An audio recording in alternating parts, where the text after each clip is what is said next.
কৃষ্ণং জগদ্গুরুং পাদপদ্মে তয়ো শ্রিত্বা প্রণমামি মুহুর্মুহুঃ।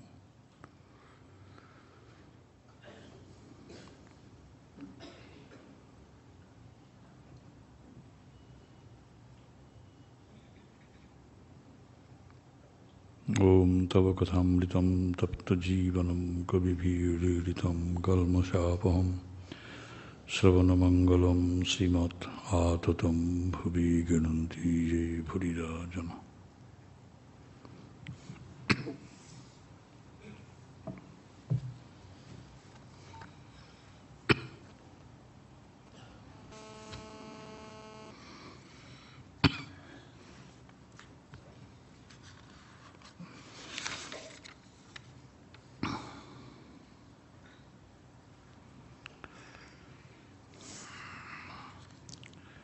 শ্রীরামকৃষ্ণ, নরেন্দ্র, কেশব সেন এবং সাকার পূজা।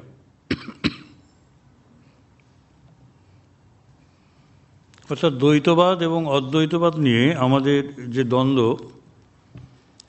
সেটি শ্রীরামকৃষ্ণ খুব সুন্দরভাবে সমাধান করে দিলেন।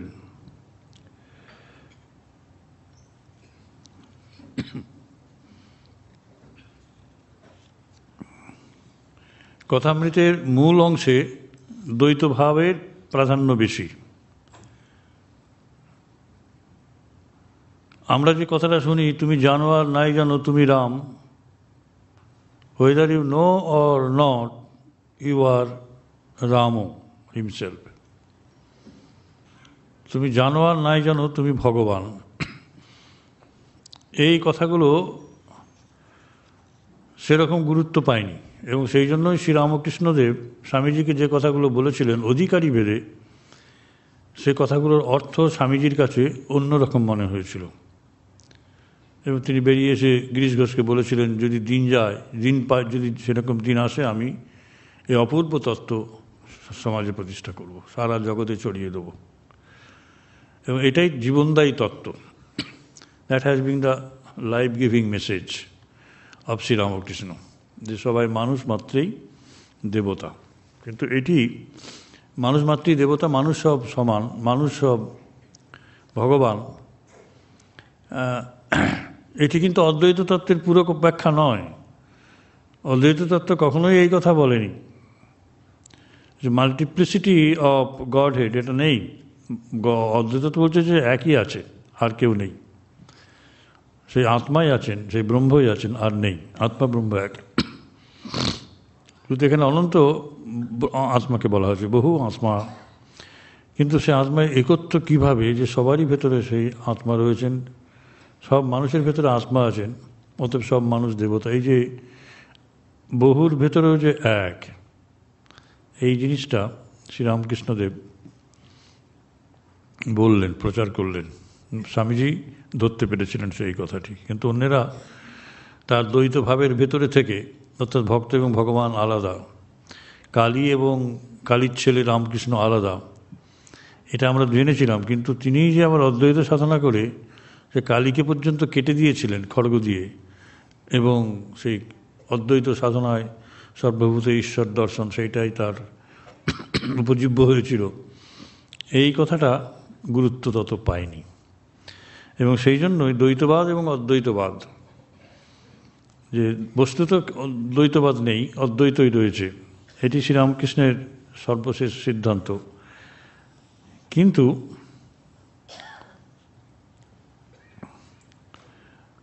এবং এই যেহেতু দেবতাকে পুজো করতে হচ্ছে না, কোনো কুসংস্কার নেই, কোনো গুরু নেই, কোনো ফর্মাল মানে দেবতা নেই, কোনো ফর্মাল পূজা পদ্ধতি নেই, আমাদের ধর্মজীবন কত সুন্দর হয়ে গেল, নিরাকার। এই যে ব্রাহ্ম সমাজ এটা নিয়ে এসেছিলেন ব্রাহ্ম সমাজের কর্তারা, এটাই তখন খুব জনপ্রিয় হয়ে উঠেছিল।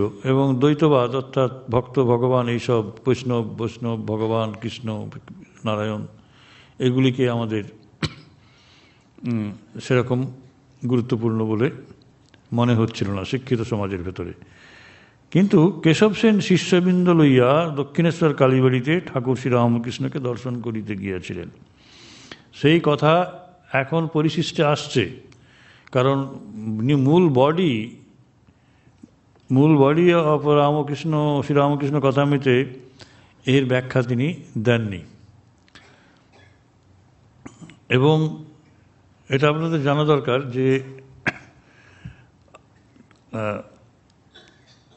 1933 সালে তিনি শেষ রাত্রে 12টার সময় মানে প্রুফ দেখে শেষ করেছেন, তারপরের দিন ভোরবেলা তার শরীর চলে গেল।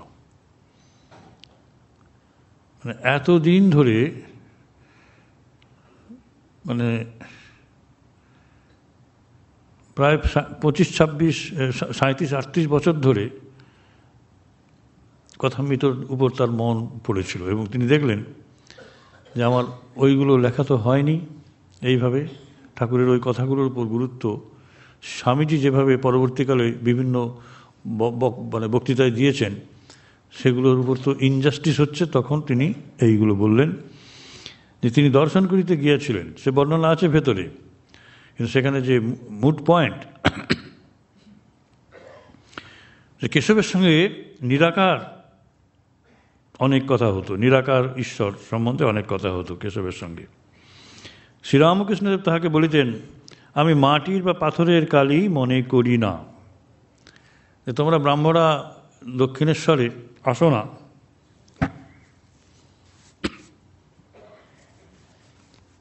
এবং ব্রাহ্ম সমাজের নেতারা সেই স্বামীজি যখন এসেছিলেন নিবেদিতার মাধ্যমে, যখন একটা মানে তাদের মধ্যে একটা সম্পর্ক স্থাপনের কথা হচ্ছিল, তখন ব্রাহ্ম সমাজের নেতৃবৃন্দ বলেছিলেন যে বিবেকানন্দ যদি মূর্তি পুজো ত্যাগ করে তাহলে আমরা তার সাথে কথা বলতে রাজি আছি।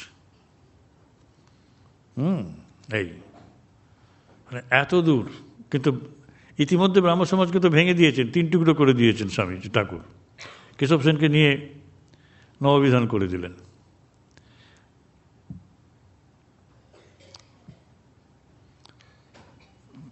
তারপর আদি সমাজ থাকলো, সাধারণ সমাজ থাকলো। বিজয় কৃষ্ণ গোস্বামী তো চলেই গেলেন, একদম বৈষ্ণব ফ্যামিলিতে চলে গেলেন, বৈষ্ণব ধর্মে চলে গেলেন, নিরাকার ছেড়ে দিয়ে। পৈতৃকতে সব ত্যাগ করেছিলেন। তা উনি কেন আসেন কেশব সেন, সেটা একটা আশ্চর্যের ব্যাপার ছিল ব্রাহ্মদের ভেতরে, যে ধীরে ধীরে ধীরে ধীরে যীশুখ্রিস্ট থেকে এবং নিরাকার থেকে উনি সরে সরে মা কালীর দিকে চলে যাচ্ছেন, মাতৃভাব আসছে, কি ব্যাপার কেউ বুঝতে পারতো না। কিন্তু মাতৃভাবটা যে এসেছে শ্রীরামকৃষ্ণের সংস্পর্শে সেটা পরবর্তীকালে সবাই জানতে পেরেছিল। কিন্তু ঠাকুর বলতেন, কেশবকে বলছেন, আমি মাটির পাথরের কালী মনে করি না, চিন্ময়ী কালী, চিন্ময়ী কালী, যিনি ব্রহ্ম তিনিই কালী। এই এক অদ্ভুত জিনিস। এ কথা মানে বেদেও নেই, বেদান্তেও নেই, কোনো শাস্ত্রে নেই। যিনি ব্রহ্ম তিনিই কালী, যিনি শক্তিমান তারই শক্তি। অদ্ভুত জিনিস, চিন্ময়ী কালী। তিনি কালীকেও রাখছেন, আবার ব্রহ্মকেও রাখছেন, শক্তিকেও রাখছেন, শক্তিমানকেও রাখছেন। কিন্তু শক্তিমানই থাকেন, শক্তিমানের ভেতরে মিশে যায়। এই হচ্ছে চরম অদ্বৈত। কিন্তু তিনি এই শক্তিকে সবসময় রাখছেন, সেই জন্য তাকে বলা হয়, অনেকে পণ্ডিতরা বলেন যে শ্রীরামকৃষ্ণের অদ্বৈত হচ্ছে শাক্তাদ্বৈত। শক্তিকে মেনে, শাক্তকে মেনে, শক্তিকে মেনে অদ্বৈত। যখন নিষ্ক্রিয় তখন ব্রহ্ম, যখন সৃষ্টি স্থিতি প্রলয় করেন তখন কালী। কাল মানে হচ্ছে ব্রহ্ম। এবং একদিন এই সমস্ত কথাবার্তা এইভাবে নিম্নলিখিত কথাবার্তা হইতেছিল।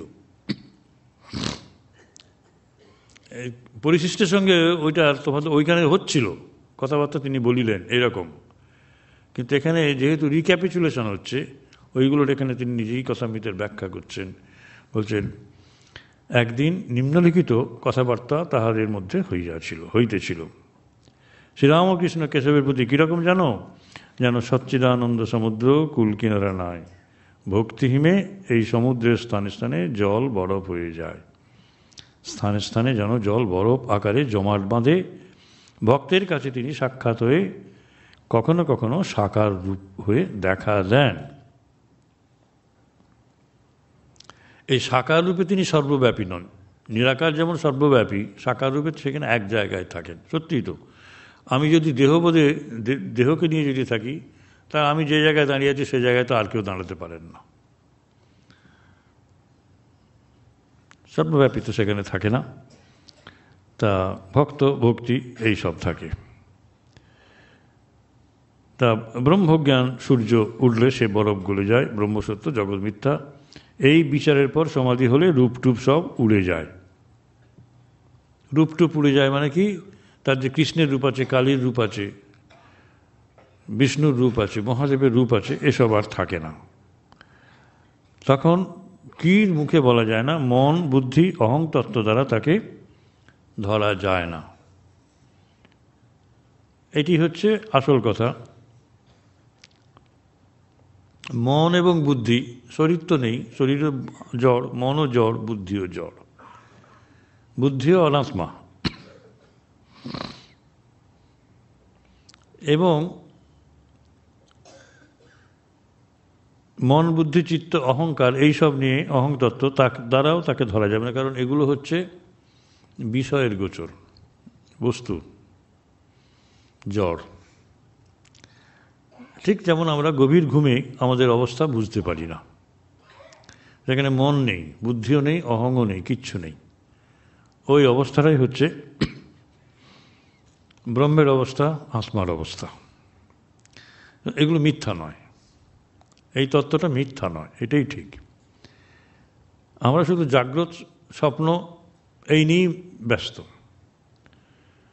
এবং সুষুপ্তির সত্যকে কেউ মানছেন না, এটি দুঃখের ব্যাপার। মানলে পরে কিন্তু অদ্বৈত তত্ত্ব আসে, সেটি এই যুগে শ্রীরামকৃষ্ণের স্বামীজির কাজ। অথচ এবং সেই তত্ত্ব মানলে পরে সর্বভূতে ঈশ্বর আছেন, সেটা মানলে পরে সেবা কাজ হয় এবং আমাদের নতুন একটি তত্ত্ব উঠে আসে। সেই তত্ত্বই হচ্ছে শিবজ্ঞানে জীবসেবা। যে লোক একটা ঠিক জানে সে আর একটাও জানতে পারে। অদ্ভুত কথা, যে নিরাকার জানতে পারে সে সাকারও জানতে পারে, কিন্তু উল্টোটা নয়। উল্টোটা নয়, উল্টোটা নয়।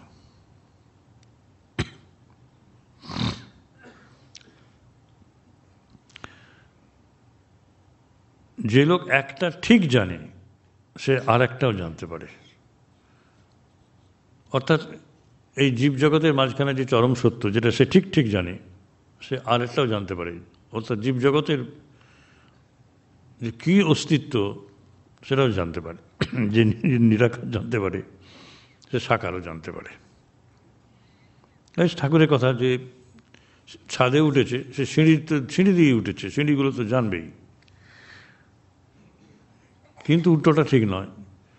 যে সাকার জেনেছে সে নিরাকার জানবে না, সে সিঁড়িতে আছে, সিঁড়ির উপরে ছাদ, সে কী করে জানবে? খুব সুন্দর করে তিনি বলছেন, সে পাড়াতেই গেলে না, কোনটা শ্যামপুকুর কোনটা তেলিপাড়া কেমন করে জানবে? কিন্তু সকলে নিরাকার পূজার অধিকারী নয়, তাই সাকার পূজার বিশেষ প্রয়োজন। এই কথা পরমহংসদেব বুঝাইতেছেন। দেখুন, এগুলো অনেক আগে বলা হয়ে গেছে, আবার তিনি এই কথা কেন বলছেন? যে এগুলো নরেন্দ্র এইভাবে ব্যাখ্যা করেছেন। নরেন্দ্র নিরাকার তত্ত্বই ব্যাখ্যা করে দিয়ে গেছেন, সাকারের ব্যাখ্যা তিনি সারা পৃথিবী জুড়ে দেননি। Each soul potentially divine.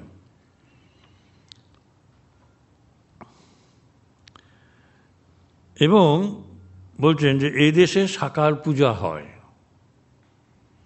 খ্রিস্টান মিশনারিরা আমেরিকা এবং ইউরোপে সেজন্য এই দেশবাসীকে অসভ্য জাতি বলিয়া বর্ণনা করেন, যে এরা এসব পুজো টুজো করে, এগুলো কুসংস্কার।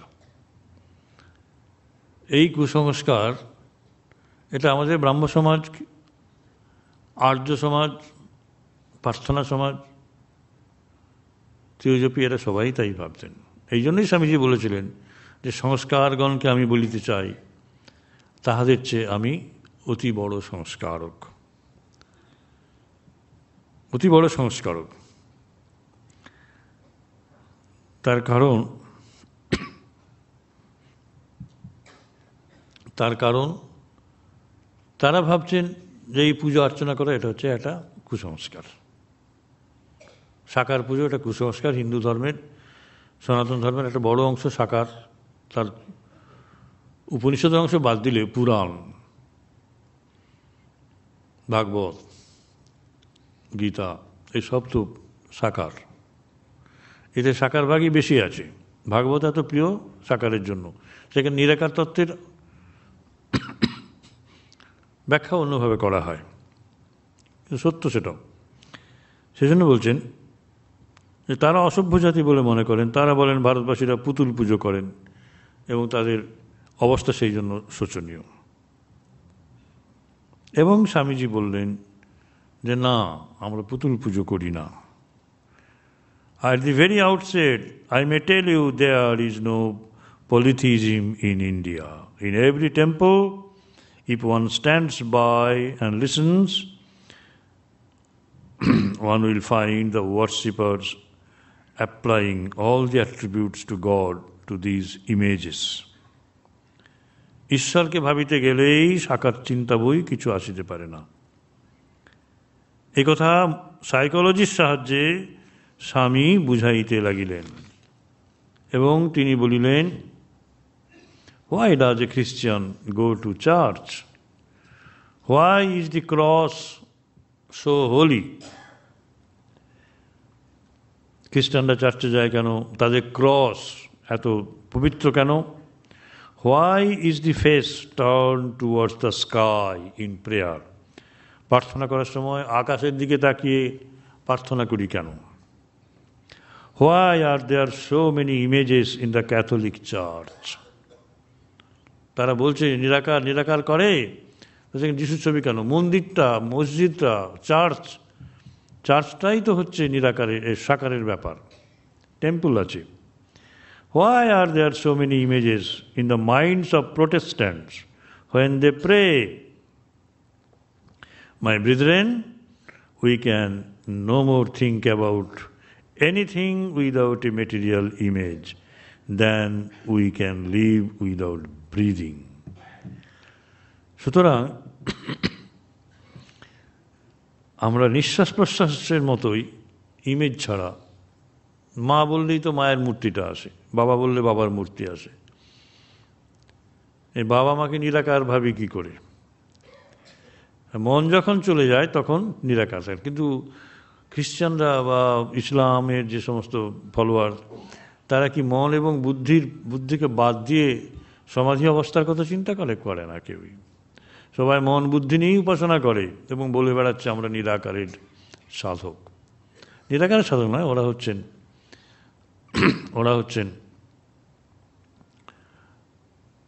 ওরা হচ্ছেন পলিথিস্ট, মনোথিস্ট, এক ঈশ্বরে বিশ্বাসী। আমাদের অনেক ঈশ্বর আছেন, সেটা তার রুচি অনুসারে আছে, সেটাও স্বামীজি ব্যাখ্যা করছেন। সেজন্য বলছেন omnipresence to almost the whole world means nothing. তিনি সর্বত্র আছেন। এই জিনিসটা পৃথিবীর কারোর কাছে এত সহজভাবে ধরা দেয়নি, খুব কঠিন। তুমি বলছো নিরাকারের omnipresence, তিনি তো কোথায়? omnipresence, তোমার গড কোথায়? তুমিই বা কোথায়? তুমি যখন আমেরিকায় আছো বা ইংল্যান্ডে আছো, তুমি তখন ভারতবর্ষে থাকতে পারো? তা না। কিন্তু আত্মা সর্বত্রগামী। এই জন্য বলছেন নিত্যপ্রাপ্ত, তাকে কোথাও খুঁজতে যেতে হয় না, নিজের ভেতরেই আছে। Has God's superficial area? God কি একটা জায়গায় থাকেন? If not, then when we repeat the word, we think of the extended earth. That is all. এই শব্দকেও নিয়েও এই কথা স্বামীজি বললেন, অধিকারী ভেদে সাকার পূজা এবং নিরাকার পূজা। সাকার পূজা কুসংস্কার নহে, মিথ্যা নহে, নিম্নস্থানীয় সত্য। কিন্তু এটা দিয়ে উঠতে হয়, শ্রেণীকে অস্বীকার করলে হয় না। আর বললেন যে তোমরা একটা পথ ধরে সবাইকে নিয়ে যাচ্ছ। If a man can realize his divine nature most easily with the help of an image, would it be right to call it a sin? কেন বলা হচ্ছে তাহলে? একটা মূর্তিকে ধরে তার যদি দৈব শক্তির উপর অধিকার আসে, তাকে তাহলে পাপ বলবে কেন, কুসংস্কার বলবে কেন? Not even when he has pass that stage should he call it an error? Even when he has passed that age, এটা তখন তো মিথ্যে নয়। একটা সিঁড়িকে ক্রস করে আর একটা সিঁড়িতে যখন যাচ্ছি, তখন আমরা কি বলবো যে নিচের সিঁড়িটা মিথ্যে, নিচের সিঁড়িটা হচ্ছে ভুল সিঁড়ি? ভুল তো নয়। সেই জন্যই to the Hindu, man is not travelling from error to truth, but from lower truth to higher truth. অদ্ভুত সব বলছেন। সকলের পক্ষে এক নিয়ম হইতে পারে না, ঈশ্বর এক, কিন্তু তিনি নানা ভক্তের নিকট নানাভাবে প্রকাশ হইতেছেন। হিন্দু এইটি বোঝেন। Unity in variety is the plan of nature, and the Hindu has recognised it. Other religions lay down certain fixed dogmas and try to force society to adopt them. They place before society one kind of coat, একটা jacket দিল, which must fit Jack, John, Henry, all alike. একটাই jacket, Christianity. ছোট বড় শরীর না, ওই পড়তে হবে। যে ছোট শরীর তার ওই জ্যাকেট হয়তো ফিট করলো না, কিন্তু ওইটি তাকে নিতে হবে। If it does not fit John or Henry, he must go without a coat to cover his body.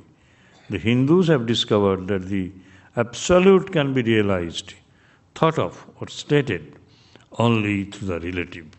এই অদ্ভুত ব্যাপার। এই হচ্ছে দ্বৈতবাদ, অদ্বৈতবাদের একবারে চিরকালের জন্য মীমাংসা।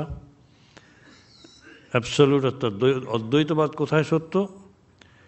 অদ্বৈতবাদ সত্য, চরমতম সত্য, কিন্তু সেটিকে রিয়েলাইজ করতে গেলে, সেটিকে অনুভব করতে গেলে, লাভ করতে গেলে এই রিলেটিভ অর্থাৎ এই যে জড়জগৎ দেখতে পাচ্ছি এর ভেতর দিয়ে যেতে হবে। একবারে সুন্দর জিনিস। সুতরাং যেগুলোকে তোমরা কুসংস্কার বলেছো, সেগুলো কুসংস্কার নয়। তোমরা বুঝতেই পারো না যে তোমরাই কুসংস্কার আচ্ছন্ন। তা এসব বলছেন।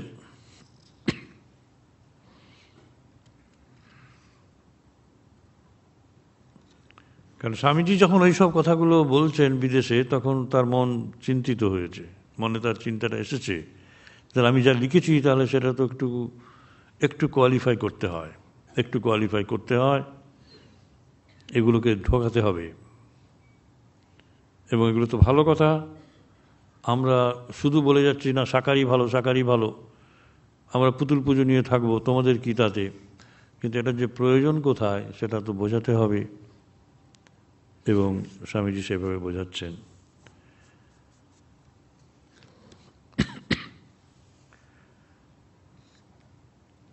এবং বিজয় কৃষ্ণ গোস্বামীর সঙ্গেও যে কথাবার্তা হয়েছিল কালীবাড়িতে, সেই রেফারেন্স টেনে এনে বলছেন, কামিনী কাঞ্চন ত্যাগ না করলে বিজয়ের প্রতি লোকশিক্ষা দেওয়া যায় না। দেখো না, কেশব সেন ওইটি পারলে না বলে কি হলো শেষটা। তুমি নিজে ঐশ্বর্যের ভেতর, কামিনী কাঞ্চনের ভেতর থেকে যদি বলো সংসার অনিত্য, ঈশ্বরী বস্তু, অনেকে তোমার কথা শুনবে না। আপনার কাছে গুড়ের নাগড়ি রয়েছে, পরকে বলছো গুড় খেও না। সেই জন্য ভেবেচিন্তে চৈতন্যদেব সংসার ত্যাগ করলেন, তা না হলে জীবের উদ্ধার হয় না। বিজয় আগে, হ্যাঁ, চৈতন্যদেব বলেছিলেন কপ যাবে, পিপ্পল খণ্ড তৈরি করলাম।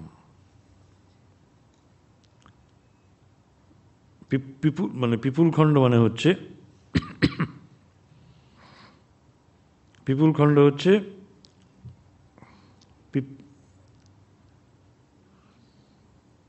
পিপুল খায় না, সেই লম্বা লম্বা, মানে সব মধু দিয়ে মেরে খায়, সর্দি করে কপ টপ যায় সব। সেই জন্য বলছেন যে নবদ্বীপে হরিনাম প্রচার করলাম, সেই হচ্ছে পিপলখণ্ড তৈরি, কব যাবে। কিন্তু উল্টে উৎপত্তি হলো, কব বেড়ে গেল। নবদ্বীপের অনেক লোক ব্যঙ্গ করতে লাগলো, বলল, নিমাই পণ্ডিত বেশ আছে হে, সুন্দরী স্ত্রী, প্রতিষ্ঠা, অর্থের অভাব নেই, বেশ আছে। এটা বিজয় বলছেন। বিজয় অদ্বৈত আচার্যের বংশধর বলেন সব। তিনি স্বধর্ম ত্যাগ করে ব্রাহ্মধর্ম গ্রহণ করেছিলেন, ঠাকুর তাকে ফিরিয়ে আনলেন।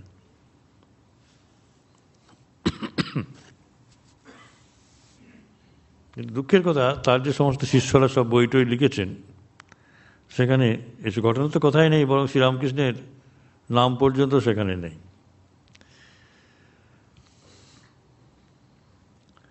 শ্রীরামকৃষ্ণ, কেশব যদি ত্যাগী হতো অনেক কাজ হতো।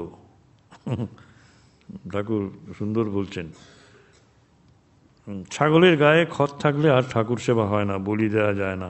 ত্যাগী না হলে লোকশিক্ষার অধিকারী হয় না।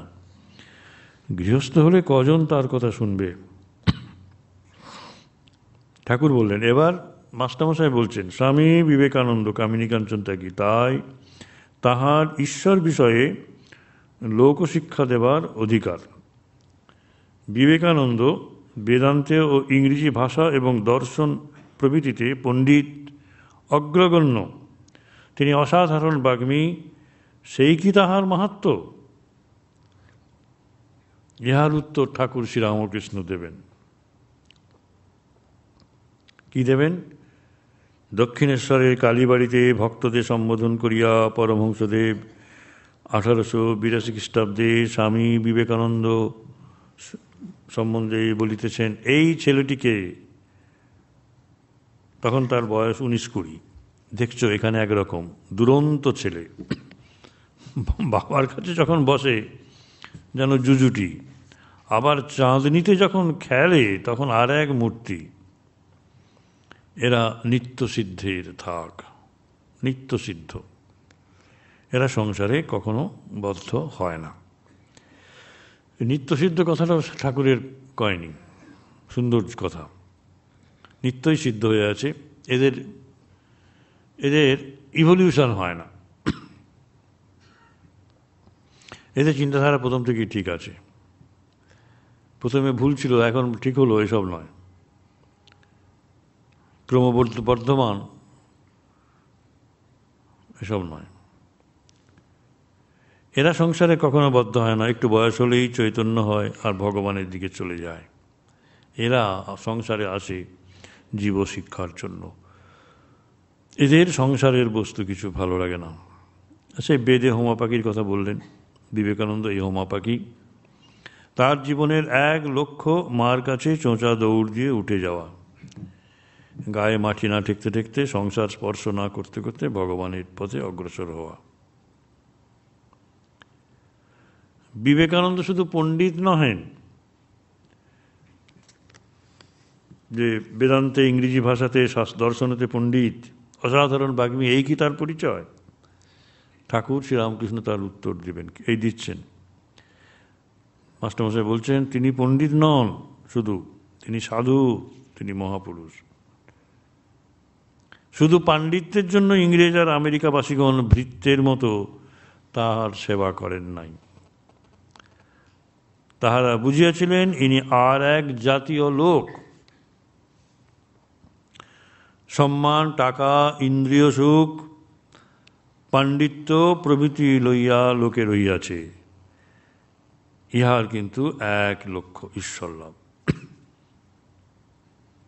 তারা তাকে বস্তুত খ্রিস্ট হিসাবে দেখেছিলেন, সেটা আপনারা জানেন। এবং স্বামীজিও নিজে বলছেন যে খ্রিস্টের কৃপা ওই দেশে আমি অকাতরে পেয়েছি, তা নইলে খ্রিস্টানদের দেশে তারা আমার কথা এমন করে শুনবে কেন? এবং আমাকে তারা আপন ভাই বলে, ছেলে বলে সংসারে কি করে এরা স্থান দেয়? আমি আসতে দেরি করলে তাদের চিন্তার শেষ থাকতো না, উদ্বেগে তারা ছটফট করত। অর্থাৎ খ্রিস্টানদের দেশে খ্রিস্টের ভক্তরা আমাকে এমন সমাদর করেছে। কেউ কেউ তো বলেছেন খ্রিস্টের মতোই, সিস্টার ক্রিস্টিন তো বলেছেন, যখন 1000 আইল্যান্ডস পার্কে গেলেন, ওরা 2000 কিলোমিটার পাড়ি দিয়ে ঝড়ের রাতে, স্বামীজি বললেন যে এত কষ্ট করে এসছে, বলে হ্যাঁ খ্রিস্ট বেঁচে থাকলে আমরা তো এইভাবেই আসতাম। এসব আছে। সুতরাং তারা দেখলো যে সবাই সম্মান, টাকা, ইন্দ্রসুখ, পাণ্ডিত্য নিয়ে ঘুরছে, কিন্তু এই একটা মানুষ, প্রাচ্যের মানুষ, তারা খ্রিস্টের মতোই, তিনি খ্রিস্টের মতোই 1 লক্ষ্য নিয়ে আছেন, আত্মজ্ঞান, ঈশ্বর লাভ।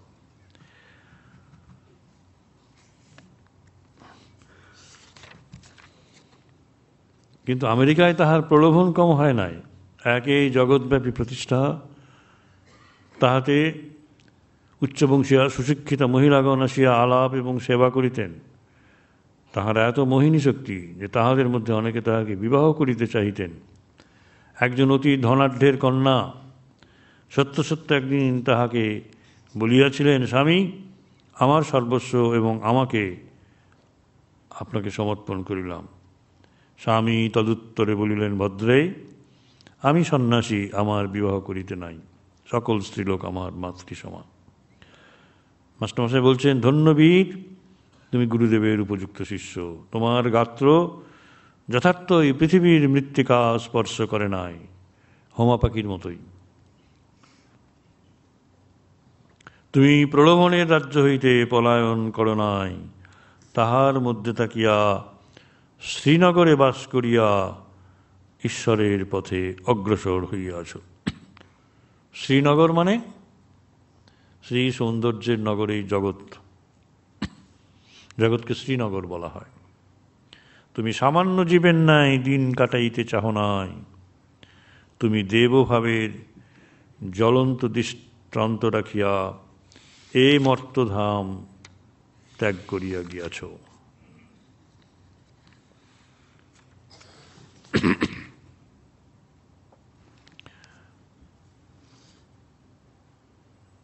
তারপর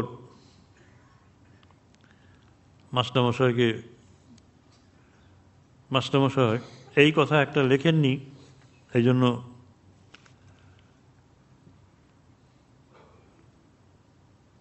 এই পরিশিষ্টে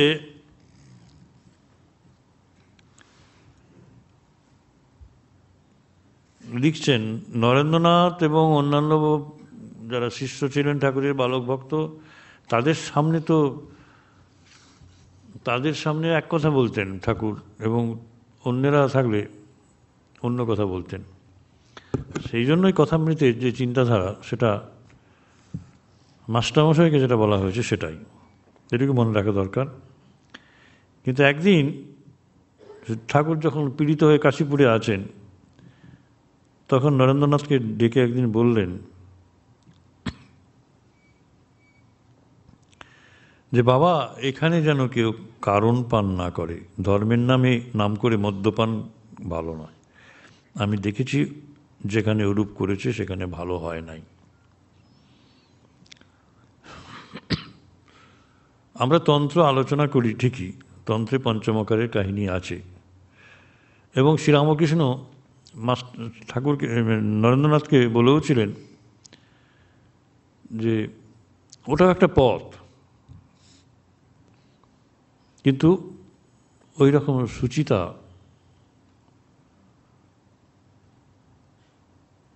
রক্ষিত হয়নি। ওই পথ পায়খানার দ্বার দিয়ে বাড়িতে প্রবেশ করার পথ, এসব বলতেন, এবং ওর সত্যতা সম্বন্ধে তার কোনো সন্দেহ ছিল না। স্বামীজি যখন বললেন ওগুলো মিথ্যে, ওগুলো ঠিক নেই, বললেন না, ওগুলোও ঠিক, কিন্তু ওগুলো এখানে চলবে না, শুদ্ধ ভাব চলবে। এখন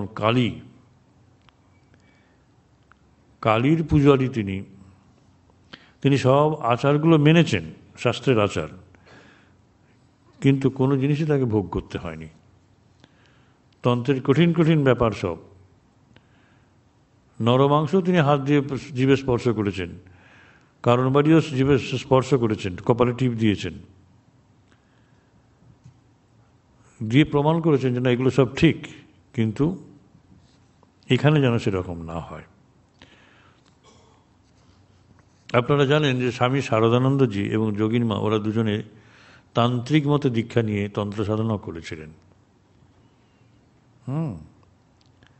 ঠাকুর যেগুলি সব করেছে সবগুলোর সত্যতা সম্বন্ধে কোনো রকম তো সন্দেহ কাজের ছিল না, কিন্তু ওরা তবু তন্ত্রমতে সাধনা দীক্ষিত হয়েছিলেন। কিন্তু মা ঠাকুর সাবধান করে দিয়ে যাচ্ছেন যে এখানে যেন সব না হয়। তিনি বুঝতে পেরেছিলেন যে এরা একটা ধর্ম সংঘ গঠন করবে, স্বামীজি নরেন্দ্রনাথ, সেজন্য বলে গেলেন, দেখতে পেলেন তিনি সব কি হচ্ছে না হচ্ছে, এটা যেন না হয়, সাবধান করে দিচ্ছেন। এবং বামাচারকে নিয়ে স্বামীজি একেবারে খুব জোরালো কণ্ঠে বক্তৃতা দিয়েছিলেন।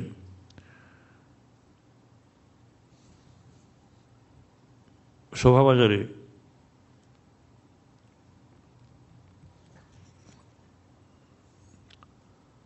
তাকে যে সম্বর্ধনা দেওয়া হয়েছিল সেইখানে তিনি বলছেন যে give up this filthy bamachar that is killing your country. আমরা এখন ভাবছি যে এগুলো নেই, এখন গুপ্তভাবে আছে, কিন্তু আগে খুব এক্সপ্লিসিটলি ছিল, একেবারে সবাই দেখত। ঠাকুর সেই জিনিসটা থেকেও আমাদের উদ্ধার করেছেন। স্বামীজি এই রেফারেন্সটা আসছে সেই জন্যই। স্বামীজি এইসবের সত্য ধর্মকে প্রতিষ্ঠা করে গেছিলেন। স্বামীজিকে সমস্ত হিন্দু ধর্ম, সনাতন ধর্ম, এই তন্ত্র ধর্ম, খ্রিশ্চানিটি, ইসলাম এবং থিওজফি সমস্ত, এবং ব্রাহ্ম, এই যে সমস্ত ধর্মের সঙ্গে তাকে লড়াই করতে হয়েছে সত্য ধর্মের প্রতিষ্ঠার জন্য। You have not seen the other parts of India. When I see how much the Bamacharo has entered our society, I find it a most disgraceful place with all its boast of culture. তোমরা এত সংস্কৃতির এত প্রশংসা করো, কিন্তু বামাচার সব সংস্কৃতিকে উল্টে দেয়। I find it a most disgraceful place with all its boast of culture. These Bamacharo sects are honeycombing our society in Bengal.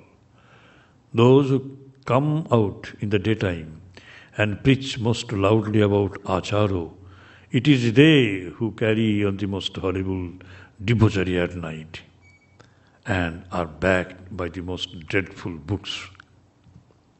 তন্ত্রের বইগুলো তাদের সহায়ক। তারা দিনের বেলা মোরাল প্রিন্সিপালের কথা বলে, রাত্রে বামাচারের মগ্ন থাকে। তারা বলে এর সমর্থন রয়েছে শাস্ত্রে, আগম শাস্ত্রে। এইসব they are ordered by the books to do this things. You who are of Bengal know it. The Bengali shastras are the bamachar tantras. এই তন্ত্র বীরভূমে এখনও আমাদের রামকৃষ্ণ মিশন ঢুকতে পারেনি, জানেন? বীরভূমে রামকৃষ্ণ মিশনের সেন্টারই নাই। তন্ত্রের দেশ। শঙ্করাচার্যকে ওখান থেকে ফিরে আসতে হয়েছিল, আসাম থেকে অভিচার হয়েছিল, ফিরে আসতে হয়েছিল। সেই জন্য সেই কেরলের ওই দেশের স্বামী বীরেশ্বরানন্দজি তিনি বলতেন, তিনি আসামকে খুব ভালোবাসতেন, ওইখানে খুব দীক্ষা দিতেন। বলেন শঙ্করাচার্যকে ফিরে আসতে হয়েছে, আমি ওখানে গিয়ে ঘাঁটি গাড়ব, এবং প্রচুর সংখ্যক মানুষকে তিনি দীক্ষা দিতেন। ওই আসাম তন্ত্রের দেশ। বলছেন you who are of Bengal know it. The Bengali shastras are the bamachar tantras, they are published by the cartload, and you poison the minds of your children with them instead of teaching them your শ্রুতিস। মানুষের হাতে, আমাদের হিন্দু বালক বালিকাদের হাতে একটা উপহার দেওয়ার মতো বই ছিল না। স্বামীজি না এলে এইসব বই দিতে পারতাম না। এটুকু ভেবে দেখা দরকার। ছোটবেলা থেকে ওরা সব তন্ত্র দেখছে। আজকেও আমাদের ছেলেদের মেয়েদের হাতে তুলে দিতে গেলে স্বামীজির বই তো দিই, এই পড়ো। কারণ কি, এটা উপনিষদের কথা আছে, শ্রুতি আছে, এগুলো সব ছিল না। ফাদার্স অফ ক্যালকাটা বলছেন যে কলকাতার বাবারা শোনো, do you not feel ashamed that such horrible stuff as this bamachar tantras with translation too should be put into the hands of your boys and girls and their minds poisoned, that they should be brought up with the idea that these are the shastras of the Hindus? চোখা চোখা কথা, এইগুলোই তোমাদের শাস্ত্র, আর কোনো শাস্ত্র নেই। সত্যি তো ছিল না, ওইগুলো ছিল না। জয়দেবের গীতগোবিন্দ এবং রাস পূর্ণিমার রাস পঞ্চাধ্যায়, সেখানে গোপীদের প্রেম, শ্রীকৃষ্ণের প্রেম, এইগুলো কিন্তু ফলিফুলি এবং বৈষ্ণবদের যে জিনিস, রাধার পীড়িতি, এইসব নিয়ে এই যে কাব্য, একই সব তত্ত্ব, এগুলো সব বাচ্চাদের দিতে হতো। আর তো কোনো শাস্ত্র ছিল না, আর তো কোনো বই ছিল না। If you are ashamed, take them away from your children and let them read the true Shastras, the Vedas, the Gita, the Upanishads. এই কথাগুলো স্বামীজি যে একবারে ইলেকট্রিফাই করে দিচ্ছে সমস্ত দেশটাকে, সমস্ত জগৎকে, এবং ভারতবর্ষের সর্বত্র প্রান্তে প্রান্তে যে বলছেন, তিনি তো দেখলেন যে এইসব কথা এখানে নেই, এইখানে এইসব কথা নেই আমার বইতে। স্বামীজিকে প্রতিষ্ঠা করছেন তিনি। এবং ঠাকুর তখন মাস্টারমশাই মনে হচ্ছে, আরে ঠাকুর তো কথা একদিন বলেছিলেন স্বামীজিকে যে বাবা দেখো, এখানে যেন কেউ মদ ফদ না খায়, কারণ বাড়ি না পান করে। ওটা ভালো নয়, আমি দেখেছি যেখানে ওরূপ করেছে সেখানে ভালো হয় নাই।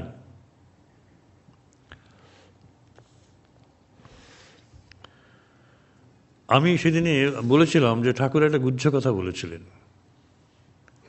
ঠাকুর একটা গুহ্য কথা বলেছিলেন যে তোমাদের বলছি এখানে বাইরের কোনো লোক কেউ নাই।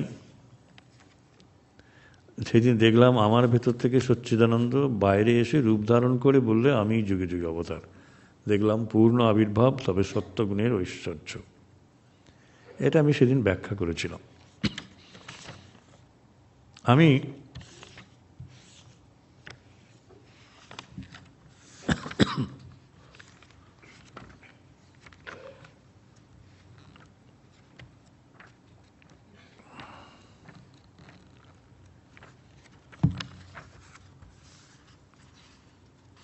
তো ঠাকুর একটা গুহ্য কথা বললেন, এটা খুব খুব ভালো কথা, এবং সে কথাটা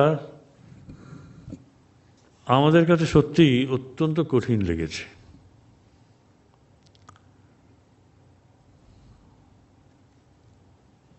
সচ্চিদানন্দ বাইরে বেরিয়েছে, রূপ ধারণ করলেন, সচ্চিদানন্দ তিনি দেখলেন।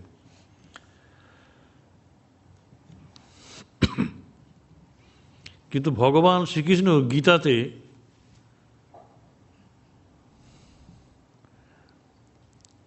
গুহ্য কথা বলেছেন, গুহ্যতর কথা বলেছেন, গুহ্যতম বলেছেন, এবং সর্বগুহ্যতম তত্ত্ব।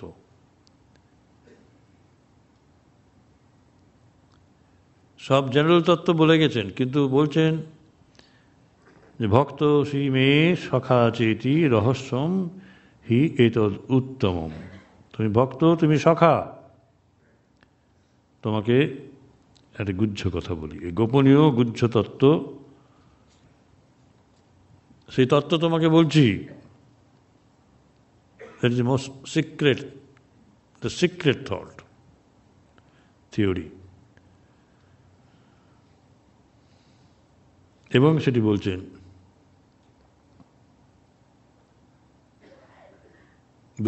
এই কর্মযোগ হচ্ছে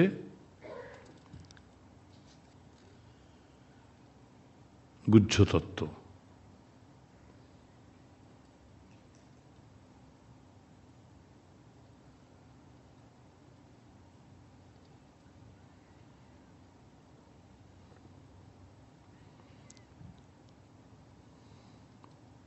এবং গুহ্যতর তত্ত্ব হচ্ছে অষ্টাদশ অধ্যায়ে তিনি গুহ্যতর তত্ত্ব বলছেন। কর্মযজ্ঞে বলছেন তিনি গুহ্য তত্ত্ব, রহস্য, কর্মরহস্য আমাদের জানতে হয়। অষ্টাদশ অধ্যায়ের 63 নম্বর শ্লোকে তিনি বলছেন, ইতিতে জ্ঞানমাখ্যাতং গুহ্যাৎ গুহ্যতরং ময়া বিমিশ্রৈত অশেষেন যথেচ্ছসি তথা কুরু।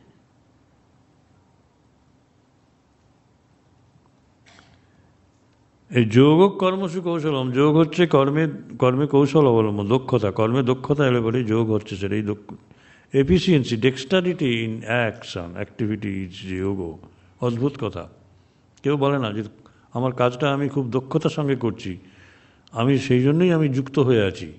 যেমন তেমন করে কাজ করলে কর্ম রহস্য, কর্মযোগ, কর্মতত্ত্ব আসে না। কিন্তু বলছেন ইতিতে জ্ঞানমাখ্যাতং গুহ্যাৎ গুহ্যতরং ময়া বিমিশ্রৈত অশেষেন যথেচ্ছসি তথা কুরু। সুতরাং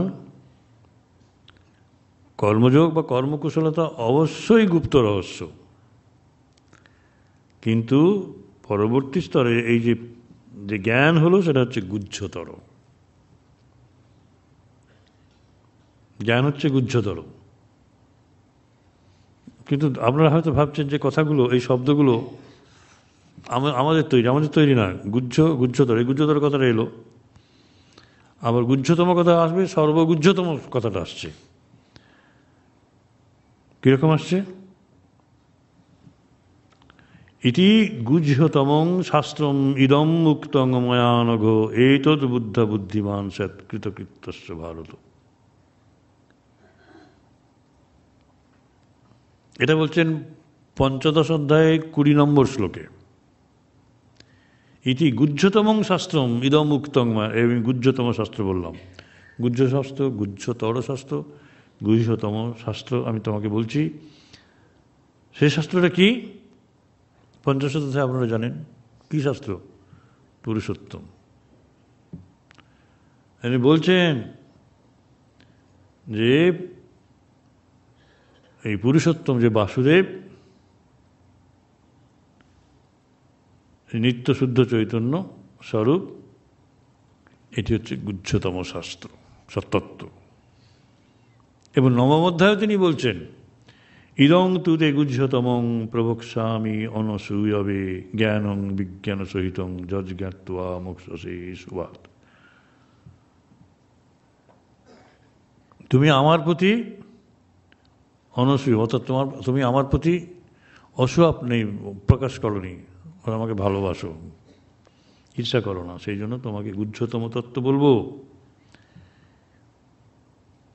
কারণ সেই তত্ত্বটা হচ্ছে জ্ঞান এবং বিজ্ঞানের সঙ্গে তুমি তত্ত্বকে জানো। আমি বাসুদেব।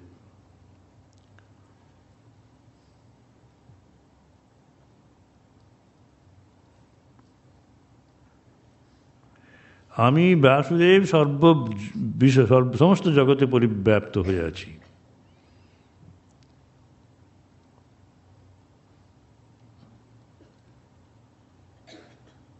কিন্তু দুঃখ হচ্ছে এই গুহ্যতম, এই বাসুদেব আমি, এই তত্ত্ব আমাকে জানতে পারে না সাধারণ মানুষ। অবজানন্তি মাং মূলাং মানসিং তনুমাশ্রিতং পরং ভাবং অজানন্ত মম ভূত মহেশ্বরম।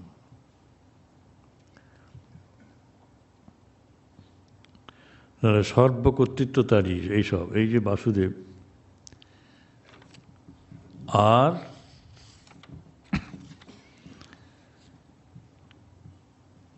আপনারা ভাবছেন যে এবার বাকি থাকলো সর্বগুহ্যতম তত্ত্ব, সর্বগুহ্যতম তত্ত্ব।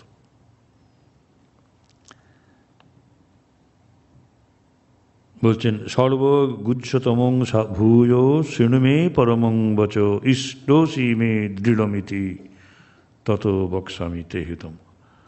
অষ্টাদশ অধ্যায়ের 64 নম্বর শ্লোকে সর্বগুহ্যতম তত্ত্ব বলছেন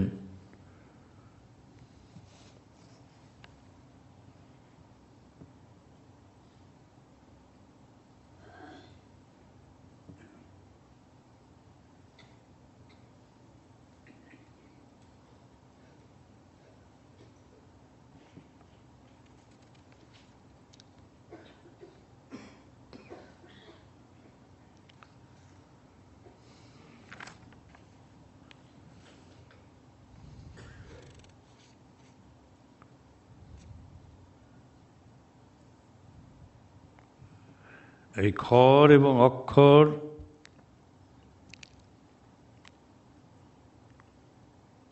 সমস্ত ভূতকে বলা হয় ক্ষর, মানে চলমান।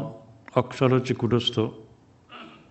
উভয় থেকে যে ভিন্ন পরমাত্মা,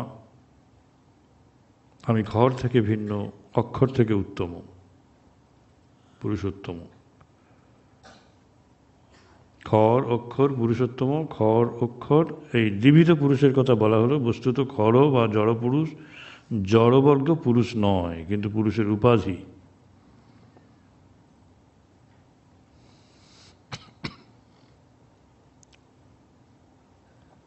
বাসুদেব সর্বমিতি,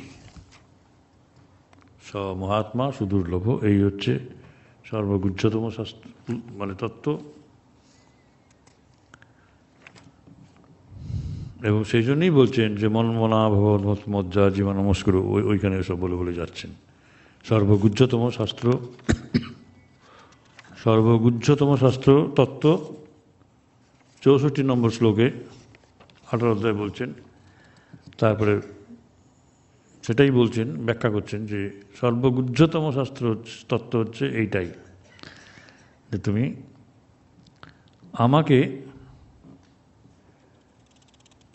আমাকেই তুমি যজন করো, আমারই ভক্ত হও, আমাকেই মন নিবেশ করো, এবং আমাকেই তুমি জানবে, তুমি আমার প্রিয়। এবং সর্বধর্মান পরিত্যজ্য মাম একং শরণং ব্রজ, অহং ত্বা সর্বপাপেভ্য মোক্ষয়িষ্যামি মা শুচো, আমি তোমাকে সকল পাপ থেকে মুক্ত করব, শোক করো না।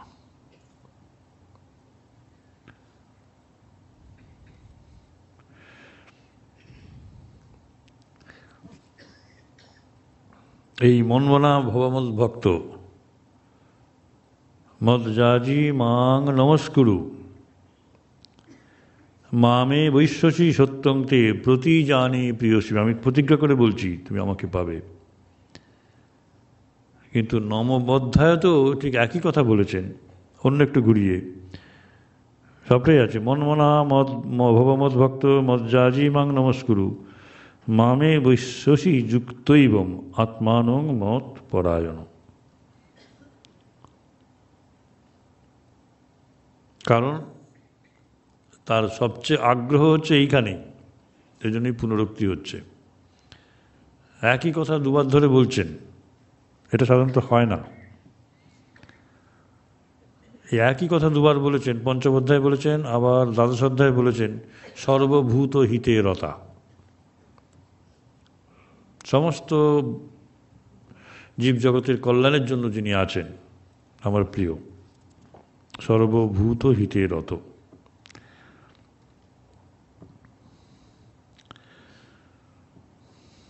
সুতরাং সর্বগুহ্যতম তত্ত্ব হচ্ছে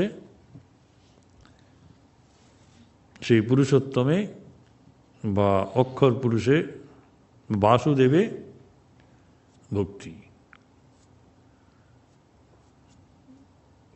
সেই বাসুদেব কীরকম? সেই বাসুদেব খর অক্ষরের বাইরে উত্তম পুরুষ, পুরুষোত্তম।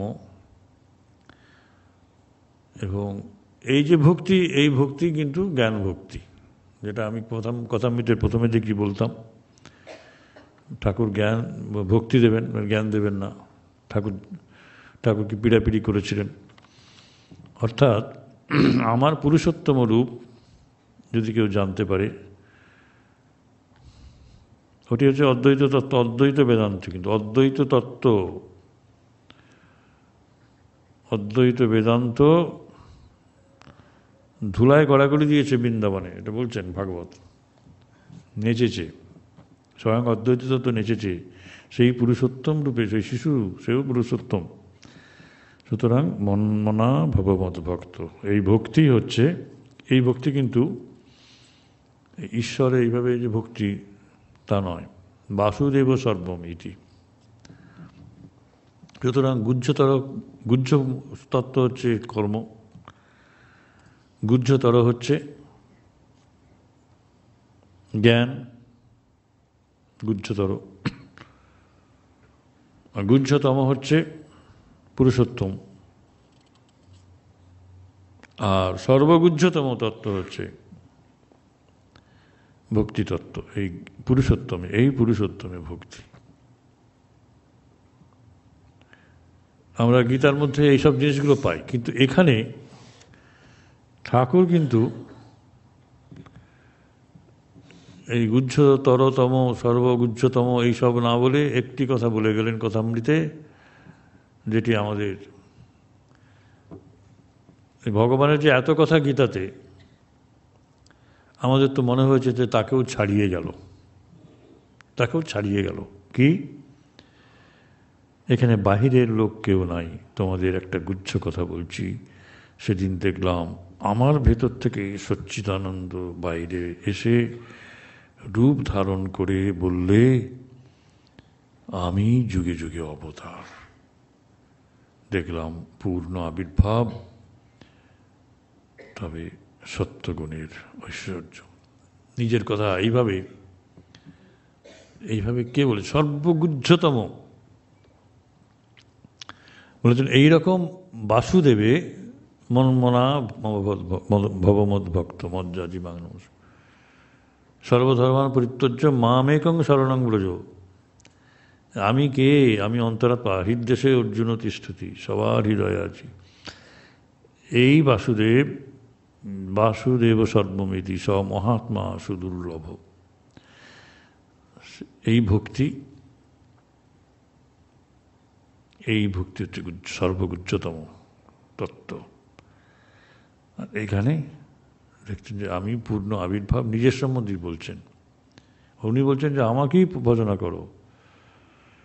লোকে অনেক সময় এরকম বলে, যারা আমি বলবো কি, যারা সাধারণ মানুষ বা অনেক সাধুকেও আমি বলতে শুনেছি, সর্বধর্মান পরিত্যজ্য মামেকং শরণং ব্রজ।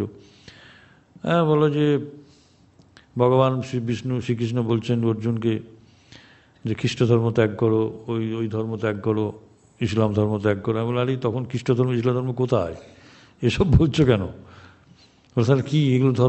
ধর্ম হচ্ছে আমাদের গার্হস্থ্য ধর্ম, পতিব্রতার ধর্ম, আমাদের সমাজ ধর্ম, পিতৃধর্ম, ভাতৃধর্ম, মাতৃধর্ম, এই যে সমস্ত যে ডিউটিগুলো রয়েছে না, এই ডিউটি বলা হচ্ছে, সব ধর্ম ত্যাগ করে আমাকে, যেটা গোপীরা যেটা করেছিলেন।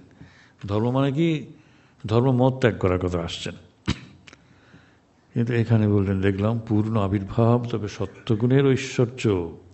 তমগুণ রজগুণ কিচ্ছু নেই, অর্থাৎ মার কাট ওই যুদ্ধ শান্তি সব কিছু নাই, যুদ্ধ করে শান্তি আনতে হবে এইসব নেই। সত্যগুণের ঐশ্বর্য মানে একেবারে শুদ্ধ। ওই যে তন্ত্রতে তমগুণ লাগে, কিন্তু সেখানেও ঠাকুর সত্যগুণের প্রকাশ ঘটিয়ে দিলেন। তার ভেতরে গভীরভাবে যেতে হলো না। এই অপূর্ব জিনিস। বলছেন যে যুগে যুগে অবতার আমি, আমার ভেতর থেকে সচ্চিদানন্দ বেরিয়ে এলেন। এটা সর্বগুহ্যতম তত্ত্ব। সুতরাং আমাকেই ভজনা করো। আমি তো পূর্ণ আবির্ভাব, সত্যগুণের ঐশ্বর্য নিয়ে এসেছি তোমাদের মনকে সত্যগুণের অতীত করে দেব বলে।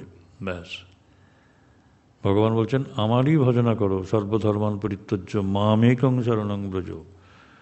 আত্মারূপে আমি তোমাদের সকলের ভেতরে আছি, সেই আমাকেই ভজনা করো, অন্য সব ধর্ম ত্যাগ করো।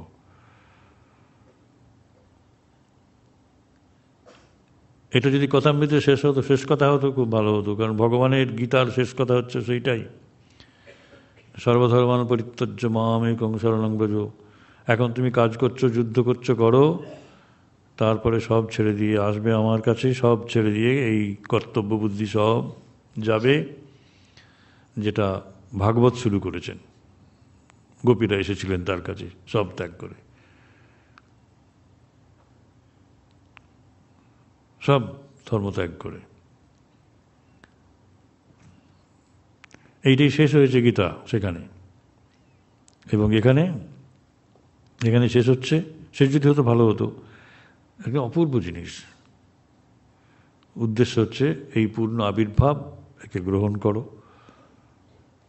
পুজো করো, সব ছেড়ে আমাকেই ধরো, সত্যগুণের ঐশ্বর্য। সচ্চিদানন্দ বাইরে এসে রূপ ধারণ করছে, অবতার হচ্ছেন। কি করে রূপ ধারণ করেন সচ্চিদানন্দ বাইরে বেরিয়ে এসে? অবশ্যই প্রকৃতি অবশ্য প্রকৃতিকে, আমার প্রকৃতিকে, মায়াকে অবলম্বন করে আমি শরীর ধারণ করি, আত্মমায়া।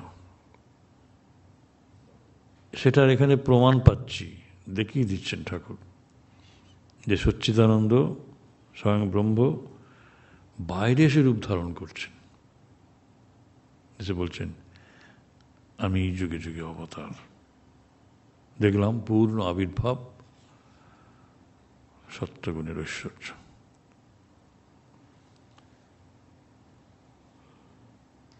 ভক্তরা সকলে অবাক হইয়া শুনিতেছেন।